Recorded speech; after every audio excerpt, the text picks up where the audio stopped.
meet Dr. Hayhoe, you're in for a big treat tonight. Very good speaker and very talented. She's a assistant professor at TTU. Associate, I'm sorry. I'm so sorry. Here at Texas Tech, and also the co-director of the Climate Science Center. And her research focuses on climate change and how it impacts people and communities, individuals and communities. And today, she's going to talk about how she does not believe in climate change. And without further ado, Dr. Hayhoe.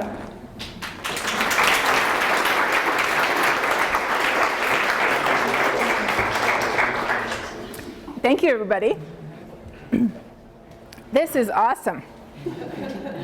We were seriously wondering if it's going to be like 5 of us in the front row. And at this point, I'm praying that the fire marshal doesn't drive by.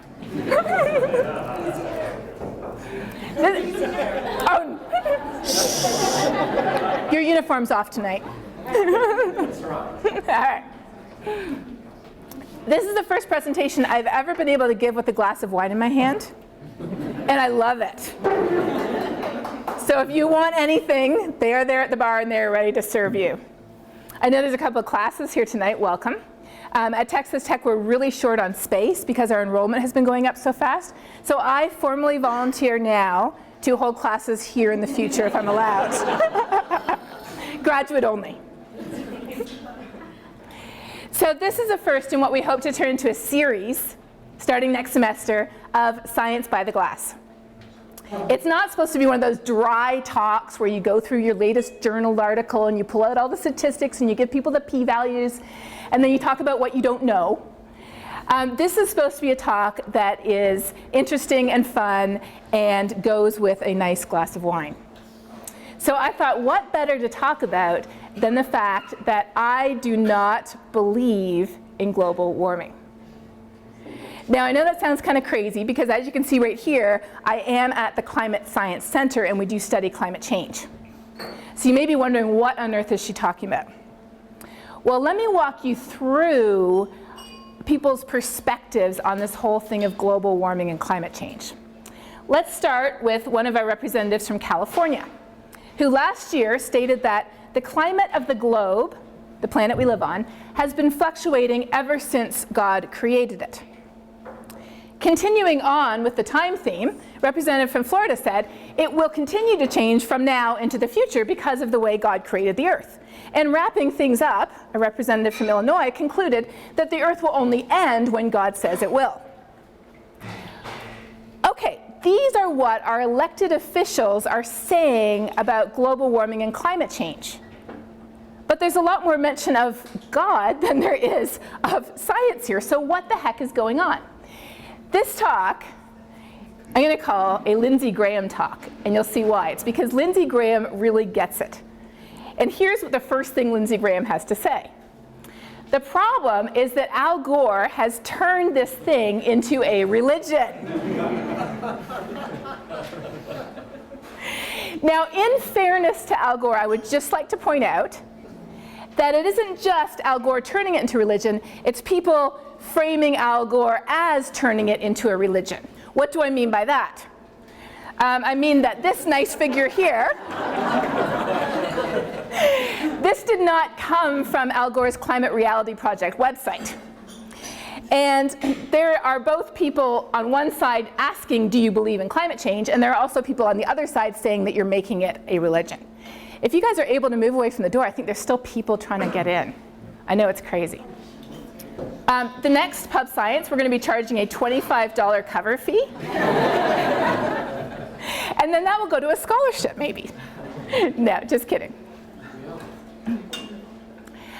I know about this firsthand because among some of my more original emails I've received, and I do have a whole interesting file of emails that once in a while I sort through and send a few over to the police department.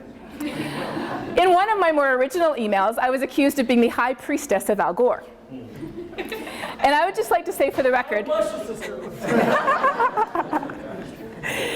I would just like to say for the record that first of all, I've already said I don't believe in global warming, and second of all, I would like to say I'm not the high priestess of Al Gore. So clearly there is some framing going on here that is not just coming from the original people. What's the problem here? The problem is this. I'm wondering where people can stand. There's a bit more kind of room maybe over to the, oh, right over here. There's a ton of room right here. People at the back, come stand right here. Perfect. And also by that wall. So by that wall and in this door. Thank you.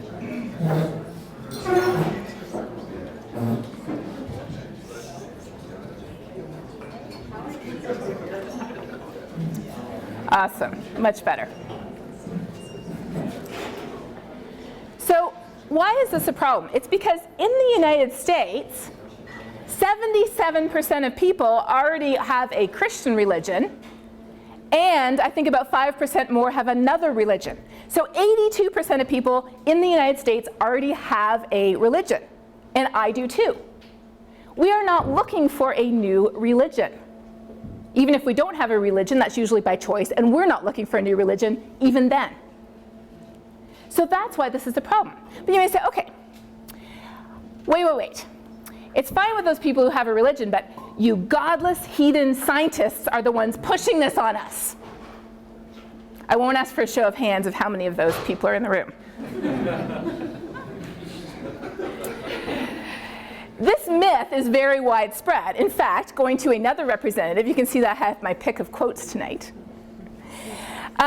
This man, Mr. Okita, said, correctly, 97% of scientists polled believe humans are causing climate change, and that is true. And we'll see those polls in a minute. But many of those same scientists, 97% perhaps, believe there is no God. See? Now we're kind of drawing the connection, right? So it's only those godless, unreligious people who believe in climate change, but everybody else, the 82% of people who have a religion, aren't looking for another one. Well, Mr. Okita, I would like to disagree with you, and as a scientist, I have statistics to disagree with you. One of my favorite researchers is a woman called Elaine Eklund, who works at Rice University, and she's a sociologist. As you know, sociologists are people who study people, and Elaine is even worse because she studies scientists and she studies faith. So whenever I'm around Elaine, I feel a little bit like a lab rat. I feel like she's got like a mental note in her head that she's just writing on. Makes me feel a little self-conscious. But Elaine, it's actually really funny because I posted something about Elaine on my Facebook page the other day. It's easy to find my Facebook page if you're looking for it. It's just my name. And one of my old friends from grad school said, hey, I didn't realize you met Elaine at my wedding. I was like, really? So it turns out we go way back. She didn't know either. So what Elaine found when she polled scientists at top research universities, she found that almost 50% of scientists at top research universities identify with some type of formal faith. And almost 20% attend church services more than once a month. Now, I'm not going to ask for another show of hands again, but let me just say, our little church here in the southwest part of Lubbock, our little church usually has about 250 people on a Sunday. On Easter, it was more packed than this room. So the people who say they go to church, it could just be Easter, maybe with some Sunday extra. So from Elaine's perspective, us scientists look pretty good. And I would like to say, Mr. Okita, that these are not the godless scientists saying that climate is changing. That a lot of us say that we do have some type of faith, and we still think climate is changing. We don't believe it, we think it. So this is why I don't believe in global warming. It's because I don't think that faith and science are in competition for my belief. I don't think that faith is one system of belief and science is a different system of belief. And if you don't believe me, let's go to Google. Because Google is, of course, the ultimate authority. What does Google say? Google defines science as the systematic study of the physical world through what? Through observation and experiment. What does it define faith as? It defines faith as a strong belief that is based on spiritual apprehension, not proof. Now, you may say, well, that's just Google. I believe the Bible. Let's go to the Bible. Hebrews 11, verse 1, defines faith, and I have taken the liberty of adding an extra definition to it. The The writer defines faith as the substance of things that we hope for and the evidence of what? Of what we don't see, right? What is science other than the substance of things that are here and now and the evidence of what we can observe? So that's why I love this article that came out last month so much. It was an article in the New Republic. It had a picture of people holding hands and praying in front of the White House. And what was the subtitle? You can't believe in climate change. It is not a religion. It is a scientific fact. So how many people think climate is changing? Not believe, how many people think climate is changing? A new poll just came out last week. And this is what it says. Get ready. It's got every single state, and if you go to this website, you can break it down by county and by congressional district. Yes, okay? So we're going to show Texas here. How many people think that global warming is happening? Think of what you think the answer is, and here we go. Ready? Anything above orange is more than 50%.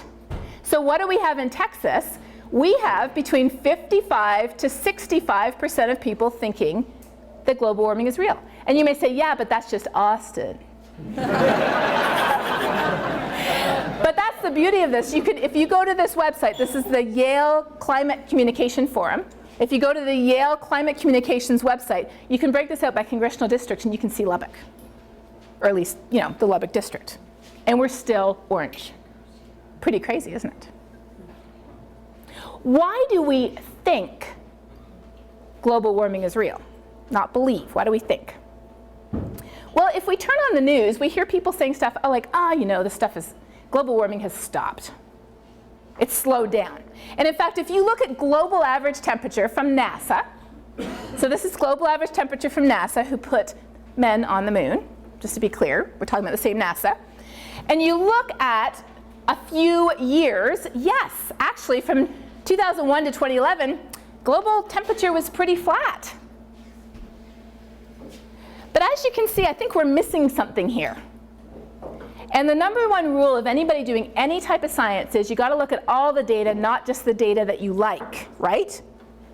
So for example, you could say, well, I have a great Aunt Lulu who smoked a pack a day and never got cancer. She was killed by a boss. So therefore, smoking doesn't cause cancer. Well, the problem is that great Aunt Lulu might have not have died of cancer, but a lot of other people did. So we got to look at all the data, not just the data we like. And when we look at all the data of global temperature, this is what we see. Not only that, but 2014 was the warmest year on record so far. Here in Texas, whoa, that says and less frequent. Here in Texas, every single season has been getting warmer since the 1950s here in Texas. Winter has been warming the fastest, and if you talk to people who lived in Lubbock for a long time, they will tell you that. I spoke at one of those big churches in Broadway a little while ago at a little adult fellowship class. It was a senior citizens class, and they had the best lemon pound cake I've ever tasted in my life. I don't get paid for a lot of my talks, but honestly, that's what matters. A glass of wine, lemon pound cake, we're good. After I talked, this lady came up to me. She said, yeah, I've lived here a long time. She looked like she was probably in her late 70s. She said, I'm a gardener. I know exactly how climate's changed. I can see it. It isn't happening just here. It's happening in our backyards all around the country. So if you're sitting at a table, you might have noticed you have a magazine in front of you, open to a certain page. This is Good Housekeeping magazine from April. We have a couple of extra copies at the back, and we haven't cleaned out all the Uniteds in town, so if you still want one, you can probably find one. This is an awesome map in Good Housekeeping. Why is this in Good Housekeeping? This isn't Popular Science. This isn't Scientific American. It's in Good Housekeeping because we're seeing stuff happening that matters to us. What are some of the things on here? Lyme disease, invasive weeds, wildfire, flooding, sinking villages, farmland and drought. Stuff that affects us, our families, our kids, and our communities. When we go up to the Arctic, we see that ground that used to be permanently frozen is crumbling and falling away. Homes are falling into the ocean. There's over 300 Native American villages that are at imminent risk. It isn't Greenpeace that says they're at imminent risk. It's the US Corps of Army Engineers. In Australia 2 years ago, they had a heat wave so severe that they had to add a new color to their temperature map. I am not kidding. You see that purple there in the middle? That's 54 degrees Celsius. 129 Fahrenheit for those of you challenged with the conversion. It's a good thing they added it because they had to use it again the next year. In the Gulf of Mexico, our hurricanes are not getting any more frequent, but they're getting stronger. It's because hurricanes get their energy from warm ocean water, and we are feeding them steroids because the ocean's warming up. And then, as our atmosphere warms, more water evaporates into the air. So when a storm comes along, there's more water available for that storm to pick up and dump. And we learned about that firsthand just last year. Everybody seen that picture? That's Marcia Sharp right beside the football stadium. It isn't just rain though. What happens if that storm comes along when it's below freezing? Boston. That's what happens. One word. Back in 2009, in the second National Climate Assessment, we actually said in 2009 that due to climate change, severe snowstorms would be getting worse in the Northeast. But of course, nobody ever reads scientific reports or papers. And so along comes the snow, and everybody's like, oh, where's global warming now? But it's okay, because I don't believe. It isn't about believing anymore. It's not even about believing the scientists anymore, because when we look around our planet, there are 26,500 independent indicators of a warming planet, many of them in our own backyards. Dr. John Zach, here at the back, had a peach tree in his backyard, right? Ever since he came to Lubbock, he was measuring when that peach tree bloomed every year. Can you share with people what you saw? So we started in the mid-'80s, and what you saw is that the peach tree bloomed a month earlier, and you picked fruit a month earlier than what we did back in the mid-'80s. And that's right here in our backyard in Lubbock. We have some friends who are farmers and producers here. They've lived here for generations. Their grandma's in her 90s. She's lived in Slide. Yes, there is a town called Slide. If you're wondering why Slide Road is called Slide. She's lived in Slide all her life. A couple of years ago, she was out in the garden gardening, as she always did, and she saw some ants running around, and she didn't even think twice about it. They were fire ants. They ran all over her legs. They bit her so severely that she ended up in intensive care and almost died. Why did she not worry about the ants? Because she'd never seen fire ants here before. Because our winters are getting so much warmer that a lot of invasives are spreading north. Kudzu, anybody been to the southeast and seen kudzu? Kudzu used to be known as the vine that ate the South.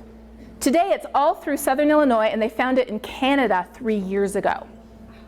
Because our winters aren't cold enough anymore to keep kudzu away. That's crazy.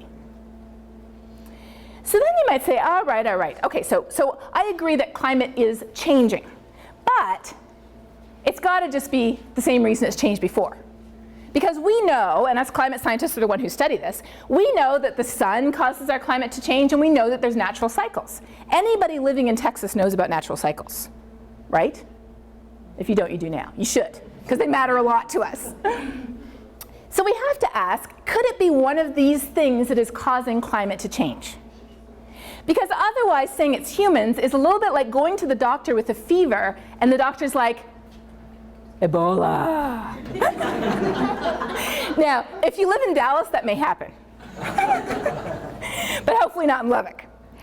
So in the same way, we don't want to be like, it's humans. We want to say, could it be something else? So that's where we have to go first. Okay, so if it were the sun that were causing the Earth to warm, would that mean that we would be getting more energy from the sun or less energy from the sun? Let's see your thumbs. Don't be scared.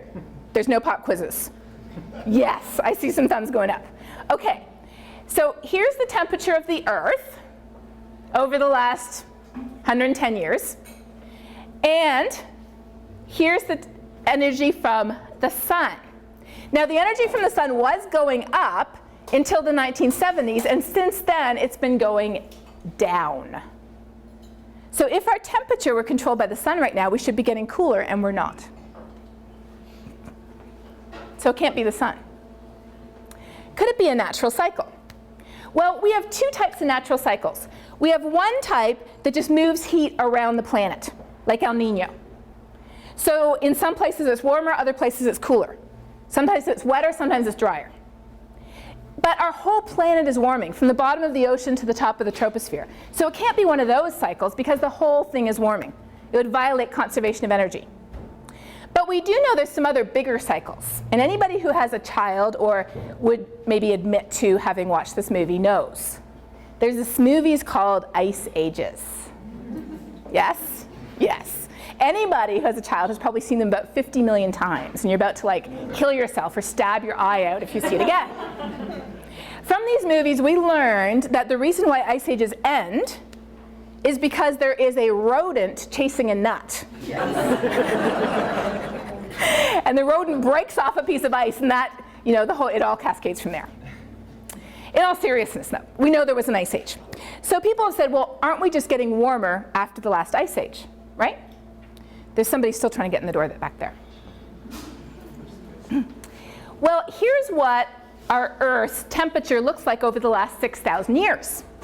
It turns out that our Earth's temperature was on a long, slow cooling trend into, get this, the next ice age. Our warming peaked about 8,000 years ago. We've been getting cooler ever since. So back in the 1970s, somebody wrote a book, and there was a Newsweek article, and there were like 5 scientific articles about global cooling. Why are they talking about global cooling? It's because naturally we should be heading into the next ice age now. Now when I say now, I mean in geologic terms. You know, and I used to be in geoscience, and I learned that in geologic terms, like short means a million years. You know, and long, you're talking about, I don't know, 500 million years. But what happened? Why are we not heading into the next ice age? This gives us a clue. We are looking at temperature, and we're looking at carbon dioxide, which is one of the main heat-trapping gases in our atmosphere. Now we have permission to look for Ebola, and that's where we're going to go. Not really. We know that ever since this happened, we have been digging a ton of coal, gas, and oil out of the ground and burning it. We know that whenever we burn this stuff, it produces something called carbon dioxide. That's just basic chemistry. You can measure it. We also know that our planet has this amazing natural blanket of carbon dioxide and other heat-trapping gases. Natural. What happens is the sun's energy shines down, it hits the Earth. I would just like to say I made this graphic myself.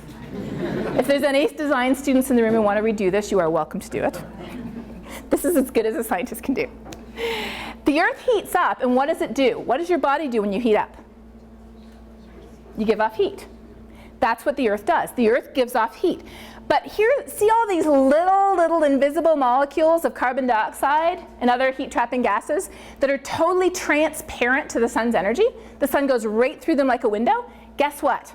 They are totally opaque to heat energy, and they trap it. So this natural blanket keeps us 60 degrees Fahrenheit warmer than we would be otherwise. So this planet we live on would literally be a frozen ball of ice if we didn't have this amazing natural blanket. So then you're saying, well, okay, but isn't it natural? Yes. What we are doing, though, is we are putting more of this stuff into the atmosphere. We have increased the amount of these little gases by 43%. So it's like wrapping an extra blanket around the planet. And if you're in bed at night and you have your perfect blanket on, I don't know if you're like me, but I'm a bit obsessive about my duvets. That's what we call them in Canada. I had a fight with the dry cleaner here, because a duvet is what goes inside the duvet cover. It is not the cover on the comforter. And so I brought my duvet in to be cleaned by a nameless cleaner here in town, and we had a bit of a tussle over what you call it. So, just for reference, I call the thing with feathers in it the duvet. I have a perfect duvet.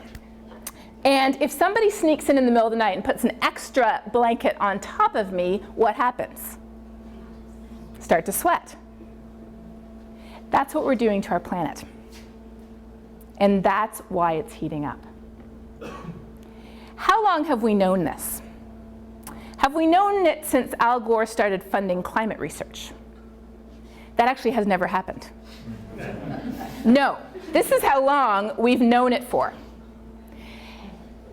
Anybody know Fourier Analysis, Fourier time series? Yes. Same dude. This guy was amazing. He is the one who discovered the natural blanket. That's how long we've known about this blanket. How long have we known that human activities thicken the blanket? Since this guy right here. And these are real pictures. These are not like fake pictures made to look old-timey. They're real. Honestly, look at the beard. Would anybody grow that for the sake of a picture? Yes. Okay, we have our answer.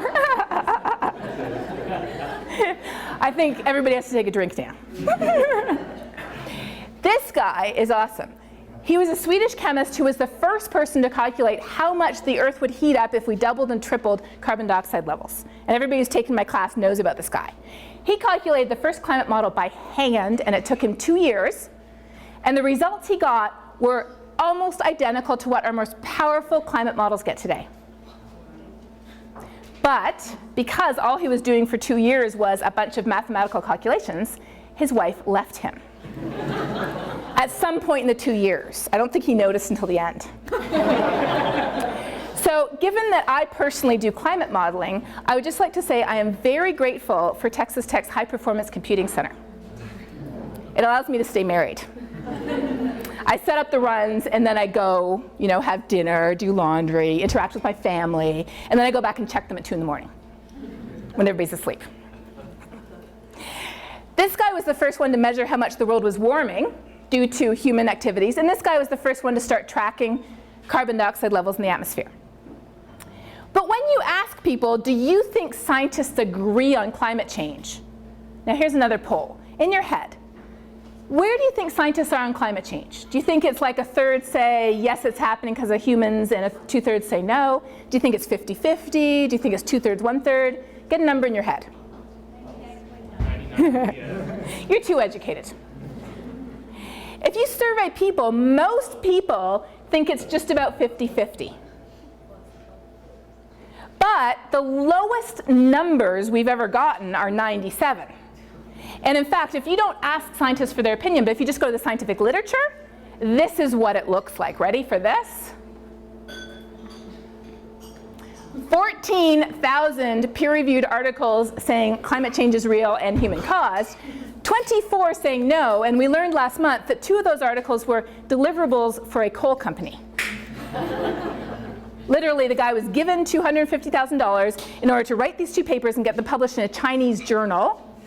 He's not Chinese, he lives in Boston, but he published them in a Chinese journal. So if it's not the science, what's the thing? Here we go back to Lindsey Graham.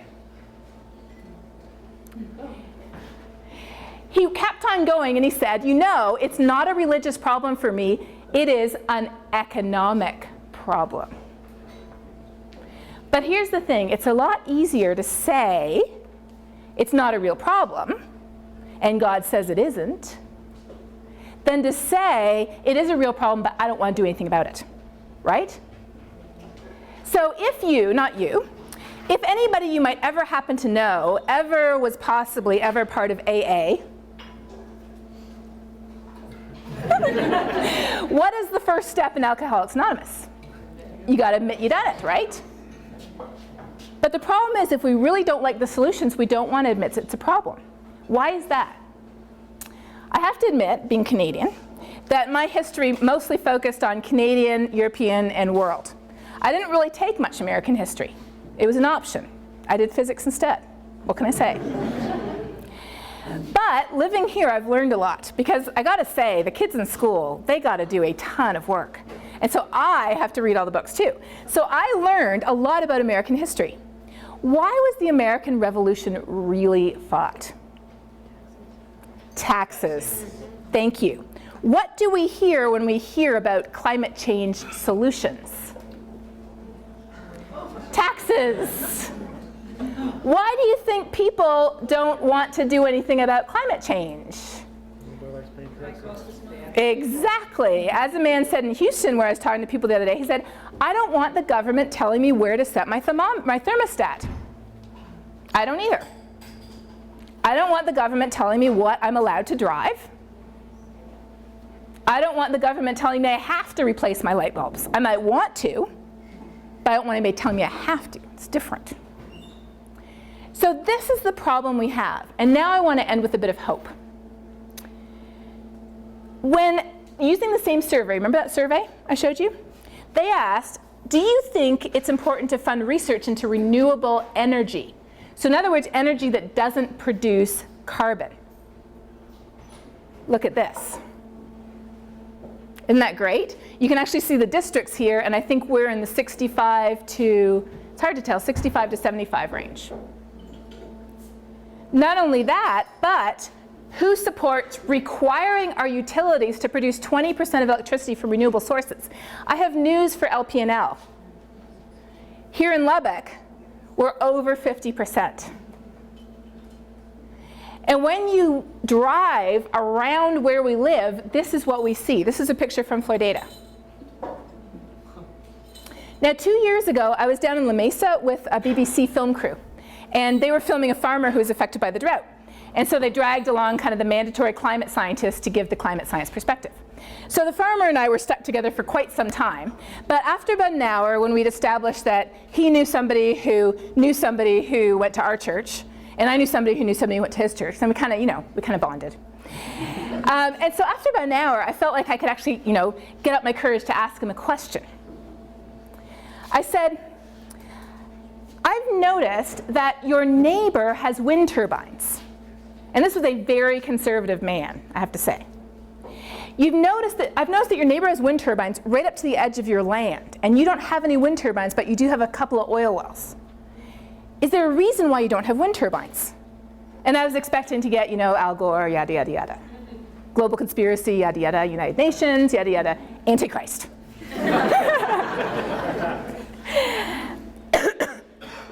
He said, yes, there is a reason why I don't have any wind turbines. And I said, well, what is it? And he said, it's because I got on the list after my neighbor. And I've been waiting 2 years for my wind turbines. And I said, well, why do you want wind turbines when you have a couple of oil wells? And he said, well, the check arrives in the mail for exact the same amount, and they're not forever driving on and off my land, messing up my roads and my fields. They set the things up and then they disappear to Florida and you never see them again. So of course I want wind turbines. Who wouldn't? I love that. We just need to put that man on TV. I have news for you though. The number one question I get when I talk to people about climate change is, what about China? Because we all know what Beijing looks like, right? We all know that living in Beijing shortens your life by 5 years on average because of the air pollution. Well, guess what? China is beating our butts in wind energy. They're producing, as of 2013, almost 50% more than the United States. China is number 2 in the world in solar energy. The United States is number 5. Beijing is shutting down its coal plants. China reduced its carbon emissions last year for the very first time. Solar energy is dropping like a rock. This is the price of solar energy. This is the price of natural gas.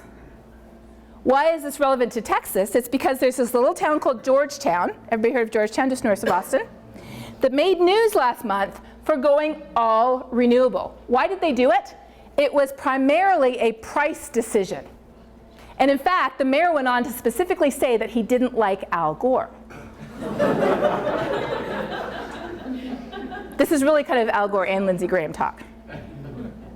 And then, just as I was closing my laptop to come over here tonight, one of my colleagues in Iowa sent me this headline from today. Bloomberg News, business. So this is Bloomberg Business News. Fossil fuels just lost the race. This is the beginning of the end. And it went on to say, the race for renewable energy has passed a turning point. The world is now adding more capacity for renewable power every year than coal, gas, and oil combined, and there's no going back. So to close, going back to Mr. Graham, I would like to say, I agree it's not a religious problem. But I don't agree that it is an economic problem. I think it's an economic opportunity, one that we will lose if we do not move forward quickly, because the United States is not number one, although it could be. And that is it. Thank you very much.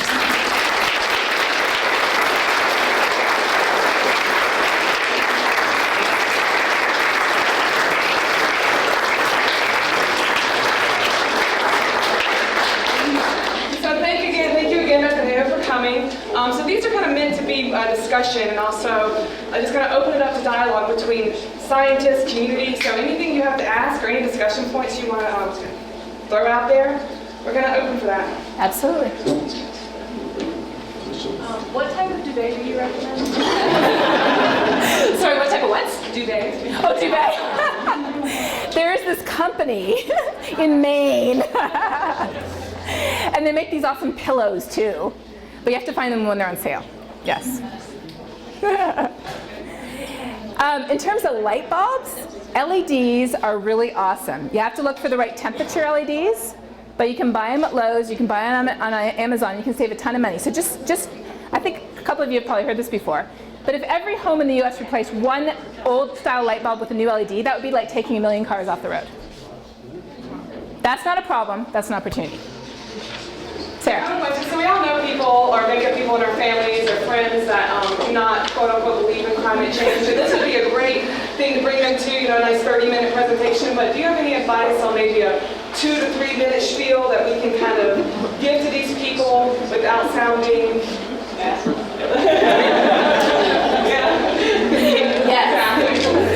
So I have a YouTube channel where I try to collect my talks. So I have a much longer version of this that I just gave at Boston College the other day, and it's on my YouTube channel. And I also have a 30-second elevator speech on my YouTube channel. Elevator speech. We live in West Texas. I'm worried about our water future. I bet you are too. I'm even more worried about it because it's getting warmer and more water is evaporating. It's putting further stress on our crops. So that's why we have to prepare to make sure that we conserve our water, and we do what it takes to make sure that our communities, our family, and our economy will be successful to not just survive but thrive in a changing climate. I think that was less than 30 seconds. Sure, way at the back. Yell. I just got back from Australia a week ago. I've been living there for the better part of 3 years.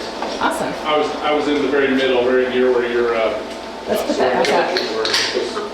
Great, so you're right. I was about 200 kilometers west of there. Okay. But it was only 50. Yeah. In any case, when I was there 3 years ago, the Australian dollar was about $1.20 to buy. You got $1.20 Australia for America, and now it's about 70 cents. And so you showed that China is investing highly, and as you probably know, China buys a lot of Australian coal. Is that crash in the dollar because that China is investing more in renewable energy, or more because the coal market has been saturated? Wow, that's a great question. I don't know the answer to it, but we can take a note to see if we can get the next talk to talk about that. That's a good question. And that's a great question because it all has to do with money. I mean, there's real money at stake here, and there's money to be lost as well as gained by sticking to our 300-year-old guns. I mean, literally, no exaggeration, they've been using coal for hundreds of years. In the 1200s, King Edward of England passed the first air quality legislation. Did you know that? He forbade the burning of coal within the city of London because of the terrible smogs that it would produce. And if anyone was caught burning coal, they would be killed. Problem solved. Would you now consider running for as representative? I don't think I could. I am not his high priestess. Lots of questions. Let's take the one behind the bar. There you go. Yes. So you're obviously a staple at Texas Tech and all that, where it's a university community. So what is the next step for college students who are going to kind of inherit this mess, if you will? Seriously. That is a great question. So I just came from Boston, where Boston college students and Harvard students are pressuring their universities to divest of fossil fuels. Why try to make money off this stuff when they've even showed that if they had divested 10 years ago, their portfolio would be greater than it is now? Here, we have a long way to go before we can do that. But that's why one of the major organizations that I work with two big organizations that I really love. One is Citizens Climate Lobby. If you don't know them, look them up. They're awesome because they just go in and talk to our elected officials. And if you don't want to talk, you can lurk in the background. All they ask for is warm bodies to go in and talk to people. And the younger you are, honestly, the better, because they know you'll be voting for longer. And the other organization I really love is this interfaith organization in Texas that brings together people to start working with our values and integrating them into our planning. So there's a water captains program, there's the Texas Interfaith Power and Light program, and it's basically all about empowering people to make our voice heard. Because often, I mean, I'm going to be honest with you, I have no idea where the water board meetings are or even how to attend them, but I know they know and I can find out if I need to go. So those are two great organizations to check out. Okay, you had a question right there. Yeah, what would you say to the statistician who says, well, the Earth has been around for millions of years and we've really only been keeping records for 100 and something. So these cycles might be normal and maybe there was something 20 million years ago we didn't know about. Well, first of all, I'd make sure that he really thought the Earth was that old. Because if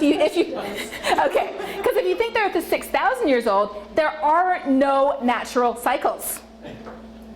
So, I mean, for the 48% of America who believes in a 6,000-year-old Earth, natural cycles go out the window. That's interesting. But if you want to look further in the past, we have records, what we call paleoclimate or natural thermometer records, going back hundreds, thousands, and even millions of years. That's how they know what it was like when the dinosaurs were around. How do we know it was warmer? It's because they have these natural thermometer records. So we know that the last time we've seen carbon dioxide levels do this, it has happened before, was during the time of the dinosaurs. So people say, okay, well, so what's the problem? And so I say, well, let me pick you up and take you to Jurassic Park and you can live there. The problem is that we know why it happened back then. We know why all that carbon dioxide was in the atmosphere, and it wasn't natural, it wasn't human. We know why. Second problem is we weren't around. So let's just look 1,000 years ago. Say 1,000 years ago, sea level went up 3 feet, and hurricanes doubled in strength 1,000 years ago. Say you were living in Houston 1,000 years ago, what would you do? Swim. Well, somebody said swim, and that's dumb. You pick up your tent and you move it. Yeah, fast. What happens if you feed off the caribou and the caribou move 300 miles north because climate changes? Exactly. Today, we have 2/3 of the world's biggest cities within a couple of feet of sea level. What do we do with New York, Houston, New Orleans, Shanghai, Bangladesh? What do we do with entire countries and millions of people?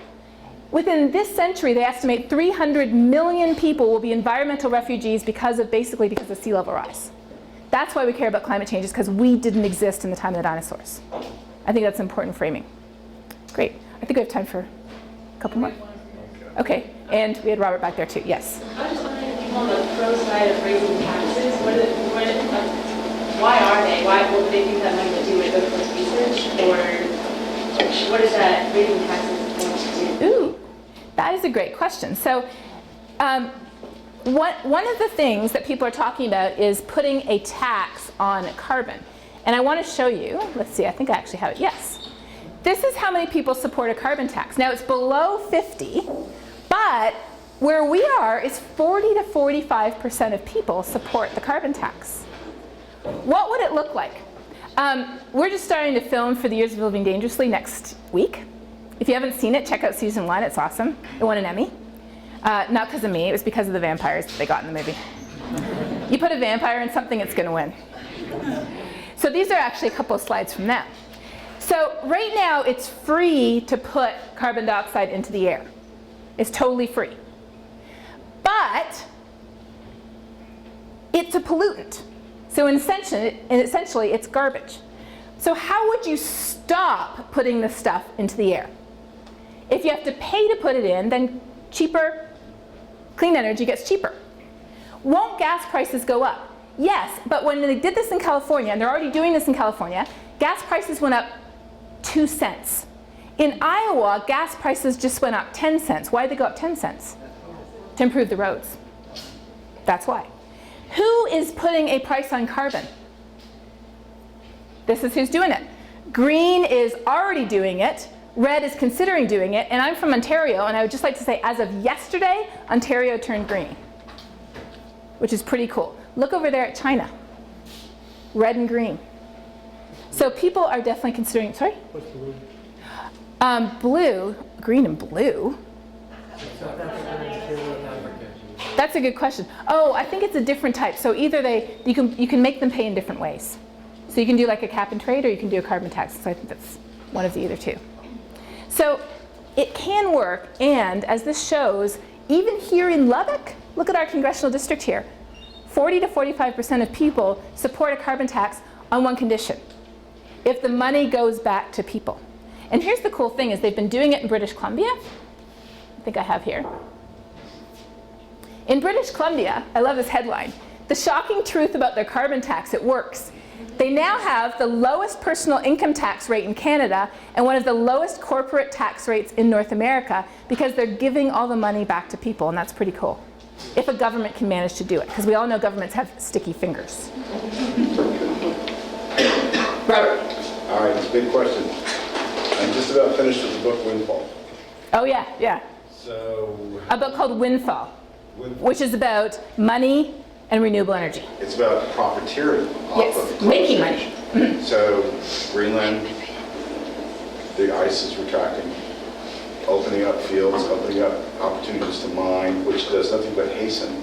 So how do you stop profiteering on climate change in the market? Deutsche Bank, all these other big investors are investing in catastrophes. So the idea is that India is building walls to prevent migration from Bangladesh, and it's private companies in the United States who are investing in this, the purchase of agricultural lands in the Sudan, and fomenting sort of civil war. How do you stop that kind of profiteering off of climate change, because it is happening? Yeah, yes. In fact, to go back to Lindsey Graham, right? There we go. Economic problem and economic challenge. Humans are humans. And humans are going to be trying to make money everywhere we can. But today we're seeing this huge market shift. I was talking to another farmer just a couple months ago here, who we kind of worked through a lot of this stuff about, you know, why we think climate is changing, why we think it's humans. And he's a very sensible guy. So at the end he's like, all right, I'm willing to sell the family farm, just tell me where to buy. And I was like, well, honestly, we can actually tell you where you can grow cotton reliably in 30, 50, or 80 years. And he's like, I'm going to do it. He's ready to do it. So it's really a tough problem. And that's why, again, this is not a religious problem, and I would add, it's not a science problem. It is an economic problem and is a policy problem. And that is one of the reasons, among many, which I am so happy that I, a climate scientist with a background in physics, am now in a political science department, is because I'm trying to work with good colleagues like Robert to try to figure out the answers to those questions. Thank you. Yeah.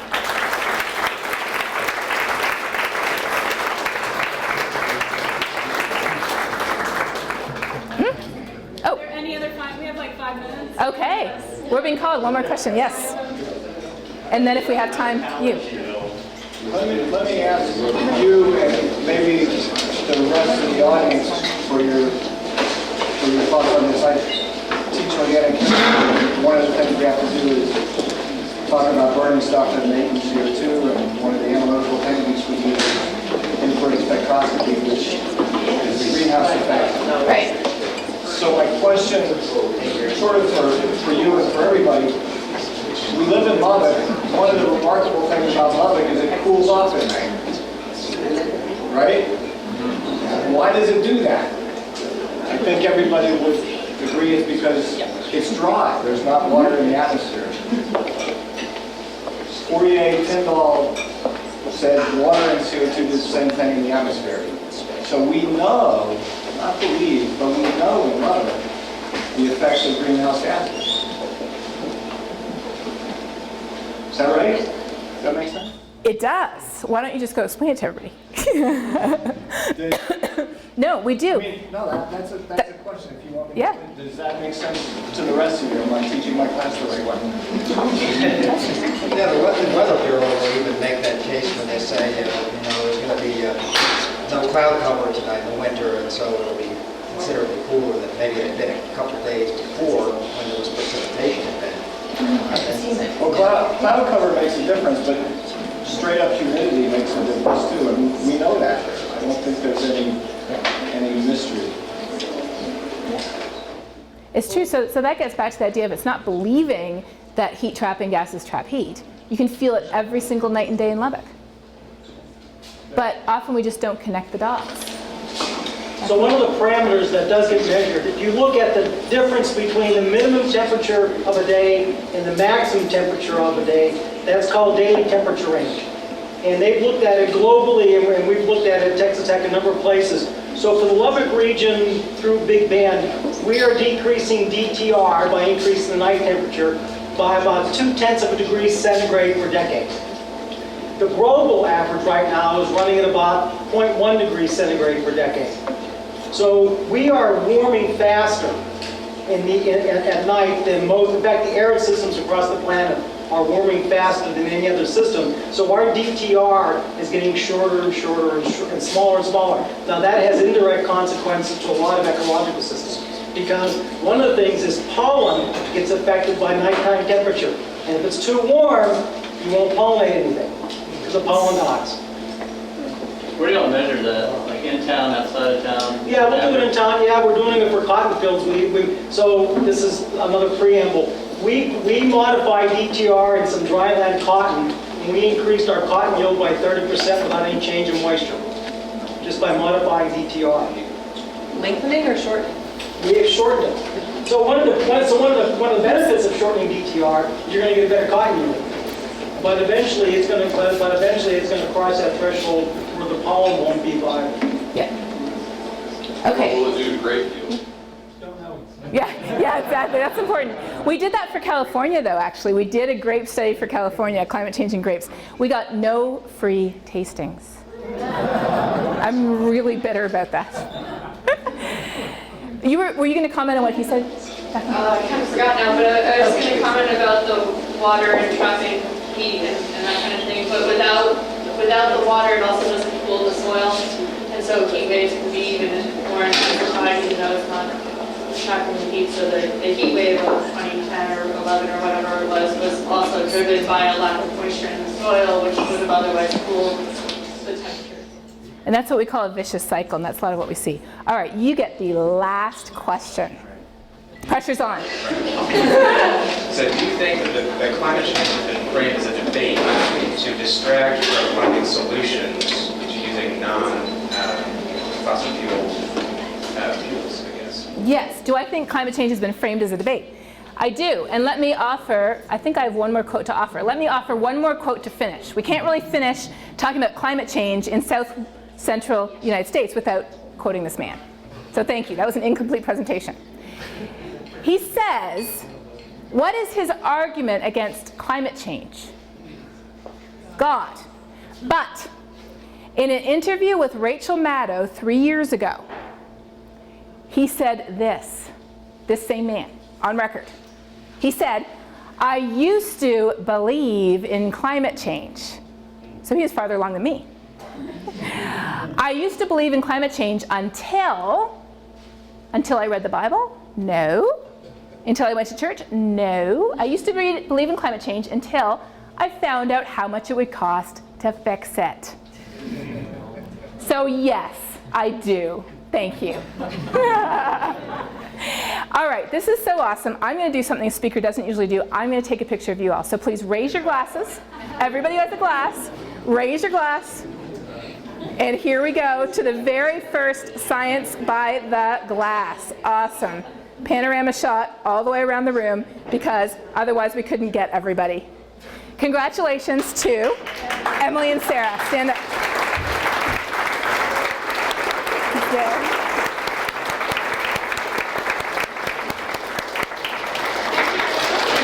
Thanks everyone, and I just want to say we're going to open up this space, and so feel free to stick around. We'll have more discussion if you want, just drink or don't. And also, if you forgot, there's a sign-in sheet next to the front door on your way out. Please sign it. We're not going to use your information other than these Science by the Glass pens. Yes. And you're welcome to take this with you if you can grab a copy. We have a couple more copies here at the front. Yeah. Another round of applause.